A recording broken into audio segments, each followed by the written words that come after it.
নরেন্দ্র মোদীজিকে কেউ মেরে ফেলেছে এমন কথা আপনি কখনোই শুনতে পাবেন না। কারণ মোদিজির গাড়ির ভেতরে আছে এই ৫টি বিশেষ ফিচার। প্রথমত, মোদিজি প্রায় ১৫ কোটি টাকার মার্সিডিজ S650 গাড়িতে ভ্রমণ করেন। এই গাড়ির ভেতরে মেশিন গান, রাইফেল সহ বহু ধরনের অস্ত্র থাকে।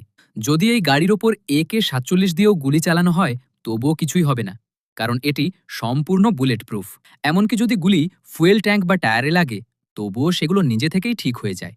দ্বিতীয়ত, যদি এই গাড়ির নিচে ১০০টি গ্রেনেডও ফাটানো হয় তবুও মোদিজির গায়ে আঁচড়ও লাগবে না, কারণ এই গাড়িটি বোমা প্রুফ। তৃতীয়ত, যদি গাড়ির আশেপাশে বিষাক্ত গ্যাস ছড়িয়ে দেওয়া হয় তবুও গাড়ির ভেতরে সবসময় বিশুদ্ধ বাতাস সরবরাহ হবে। চতুর্থত, মোদিজির নিরাপত্তায় প্রতিদিন প্রায় ১.৫ কোটি টাকা খরচ হয়, তাই যদি হাজার হাজার মানুষ আক্রমণও করে তার সঙ্গে থাকা গাড়িগুলো থেকে ৫,০০০ এসপিজি কমান্ডো বেরিয়ে আসবে, যারা প্রতি সেকেন্ডে লক্ষ লক্ষ গুলি চালাতে সক্ষম।